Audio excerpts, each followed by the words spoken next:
It's January in the year 2012 and Nurse Anna is on a bus returning home after a vacation. The only other person on the bus is aspiring comic book artist Freddie, who tries to chat with her for a while. They discover they live on the same block, but Anna is a bit uncomfortable with the way Freddie keeps trying to hit on her, so Freddie tries to win her over by drawing her portrait. Suddenly, the bus is hit by another vehicle. A memory of young Anna putting up a play for her Aunt Lou, who is reading a story her niece wrote, takes over Anna's mind before she wakes up in her house. Looking at the clock, she sees she's late for work and rushes to get ready, and when she looks at herself in the mirror she's surprised to notice her armpit hair has grown really long. Moments later, when she makes it to the hospital, she discovers there's not a single person there. Phones and televisions aren't working either. The screens from the security cameras are all gray, and the only noise comes from a barely intelligible audio recording. That same recording shows the date to be March 13th, which doesn't match Anna's memory. Freaked out, Anna begins wandering around the city in her car and knocking at various houses, but she still can't find anyone, not even bugs or birds in the sky. She decides to return to her house and try to sleep it off in case it's a nightmare, but her resting is interrupted by extremely loud music coming from a few houses down the road. Anna goes to investigate and is surprised to find Freddie is the one playing music, and he remembers her from the bus as well. Freddie hasn't found anyone in town either, so they decide to go together to the police station. This building is empty too, and all of the communication channels are down.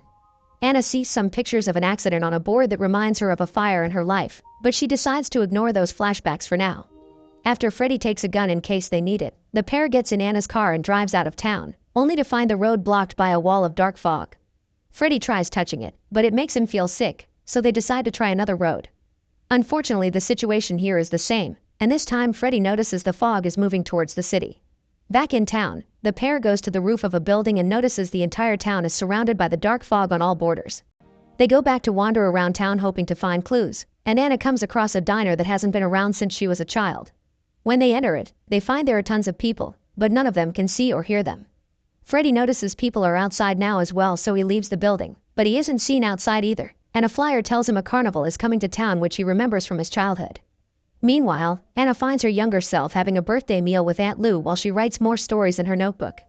Anna tries to touch her aunt and this breaks the illusion, but one thing is clear: for a moment there, both of them traveled back to 1992. Freddie and Anna decide to sit and compare information. Just like Anna, after the bus accident, Freddie woke up in his bed and found he had a full beard on his face. Anna wonders if there was an evacuation, but that wouldn't explain the hair growth. Freddie grabs a tape measure and takes it to the fog to calculate how fast it's moving, coming to the conclusion that it'll cover the whole city in a little less than 3 days. Next, they grab a map and visit every road out of town to calculate which will be the safe spot in the last few hours. By the time they're done, the sky is already getting dark because the fog is blocking the sun. Afterward, they break into a grocery store to gather supplies and discuss their options, like maybe escaping through the sewer system. Anna begins wondering if perhaps they're both dead, and Freddie agrees it's a possibility, but he also thinks it could be an alternate dimension or parallel universe. At that moment, Anna remembers the recording in the hospital and drags Freddie there to show it to him. Freddie manages to rewind it and they get to hear a couple of doctors discussing the state of a patient that has been in a coma for 2 months. Since there hasn't been any progress, they agree to wait 3 more days just in case, and if there aren't any signs of recovery they'll cut off life support. Suddenly the doctors refer to the patient as Anna, which can't be a coincidence. Freddie rushes towards the rooms where Anna says they usually leave their comatose patients and finds a heart monitor showing a very high heart rate. With a theory in mind, Freddie makes Anna sit and calm down, which makes the numbers on the monitor go down as well. Then they search for another room with a working heart monitor, and Anna confirms this one matches Freddie's current heart rate. The conclusion is obvious: they'd both been unconscious for 2 months because of the bus crash, which explains why they woke up looking like Wookiees. The recording was just the voices of the doctors looking over Anna in her room, and the darkness will take 3 days to cover the city because that's when she'll finally be disconnected. To get out of here they need to wake up, and Freddie thinks that to achieve that they'll have to walk through the fog. Using flashlights, they make their way through the dark fog as they fight down the feeling of sickness. Eventually they make it to a small fogless area where a door stands with a candle, and Freddie can't help thinking it looks very familiar. There are thousands of keys on the floor and Freddie tries one to no avail. While he tries to think of a way to find the right key, Anna finds a rock with some chains on top of it, and when the pair come closer, the chains move as a monster roars in the darkness. Anna and Freddie run back to the car where Freddie grabs the gun and tries to find the monster to shoot it.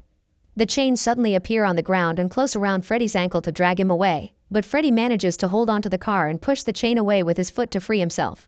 Then the pair drives away and returns to town to think of something else. After stopping at a store to grab more supplies and a weapon more powerful than a gun, they decide that since all roads are closed they should try the water. Freddy takes Anna to his childhood home to find an old family boat and suddenly finds lights inside the house. Once again they travel back to 1992 where young Freddy is drawing a comic called Beyond the Veil. His stepfather tries to bond with him after he had some trouble at school and even offers to have some fun together, but Freddy turns him down. As soon as the conversation ends, Freddy and Anna return to the present and take the boat to try to escape through the river. Freddy tells her all about his love for comics, which were his way to escape, and in return Anna tells him she used to want to be a writer. She was raised by her Aunt Lou, who had been in an accident and spent the last year of her life wasting away in a hospital bed unconscious. This is why Anna dropped writing and became a nurse. It's also the reason why she has a living will that allows doctors to disconnect her in case of coma. She doesn't want to end like her aunt. After rowing for a while, they find the river is also blocked by the black fog, so they have no choice but to return to town. Deciding it's not a good idea to split, they agree to spend the night at Anna's. However, in the middle of the night, Freddy remembers something and rushes back to his old house. There, he finds his old Beyond the Veil comic which pictures the door with all the keys on the ground. The date he drew this matches Anna's birthday, the same as the memory from the diner. That day both of them also went to the carnival, so they decide to visit that area now. When they arrive they find the carnival is in 1992, showing them memories of that day. Anna is there with her aunt celebrating her birthday while Freddy is hanging out with some kids that bully him for being a nerd and dare him to go into a haunted house. When both groups are on their way out of the carnival, young Freddy and Anna accidentally bump into each other but barely get to glance at the other before moving on. Once the memory is over, they return to 2012 where Anna realizes that it was after the carnival that the first memory she got after the bus crash happened. She and her aunt were acting out her story, and Anna accidentally knocked over a candle that started a fire and hurt Aunt Lou so badly that it put her into a coma. Anna still feels guilty about it, no matter how Freddy tells her it had been just an accident. Their conversation is suddenly interrupted when they hear the monster is nearby, and the pair runs away to hide in the local school. The monster follows them inside the building but it can't go very far because of the length limit of the chain around his neck. Freddy spies through a hole on the table they're hiding behind and notices something on the monster's chest. It's the key to the door in the fog. He decides to try to get the key by shooting the monster with the gun, and while the bullet does hit, it only grazes the monster's body, although at least it scares him away. The pair then returns to Anna's house, where Freddy calculates how long the monster's chain is in order to know what spots in town are safe. Anna recovers her old notebook with her story which reveals the monster chasing them is the same one she had written about. This means this world is a mix of both their creative endeavors. The story says the monster eats people but not how to destroy it because Anna had only written that a knight killed it, so Freddy comes up with an idea. By gathering supplies from various stores, Freddy creates a trap to attract the monster. They put two mannequins in the middle of the street with raw meat in them to make the monster think they're people, and between them, a homemade bomb. Freddy and Anna hide on a roof to wait, and when the monster finally shows up, Freddy pulls a cord to make the bomb explodes, but it fails. They'll have to make the bomb explode by shooting it, but their first try fails and the monster gets scared, so it begins walking away. By the time a shot finally lands on a bomb, the explosion doesn't reach the monster, but it breaks the chain and frees it. The dark fog is about to reach the center of the city and the monster is roaming around now. Anna and Freddy go to Anna's house to retrieve a bag of supplies, then they go to the local movie theater to hide.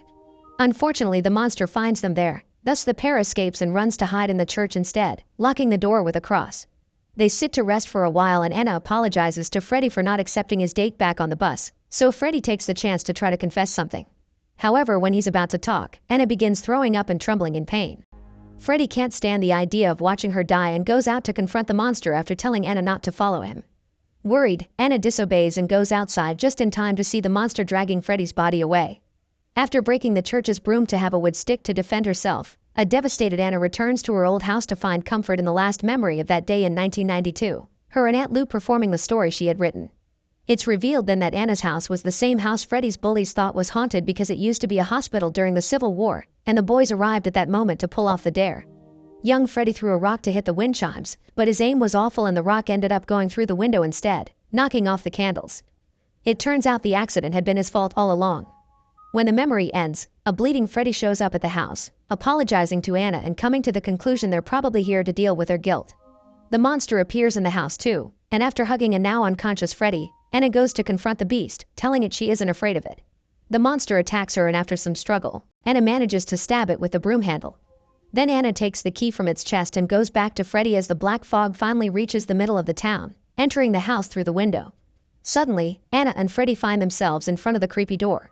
Anna uses the key and it fits perfectly but the door still won't open. When a drop of Freddy's blood floats towards the lock, Anna understands they both need to touch it, so she guides Freddy's hand to push the key too, causing the door to finally open. After crossing, Anna wakes up from her coma in the hospital bed. Still worried about Freddy, she rushes to his room only to find out he's already been discharged. Sometime later, once Anna has properly been discharged too, she goes to Freddy's house and is received by his caretaker. It turns out Freddy is wheelchair-bound now and suffers from amnesia. The only thing he remembers is being on the bus. However, he has very vivid dreams at night that allows him to see fragments of his memories, and when he wakes up, he sketches them. By looking at the drawings, Anna confirms their comatose adventure did happen and decides to try something. She grabs the portrait of herself and shows it to Freddy, pointing out that it's her on the drawing. This allows Freddy to see flashes of their moments together and the two of them finally kiss. Make sure to subscribe and turn on notifications so you can watch more videos like this. Thanks for watching.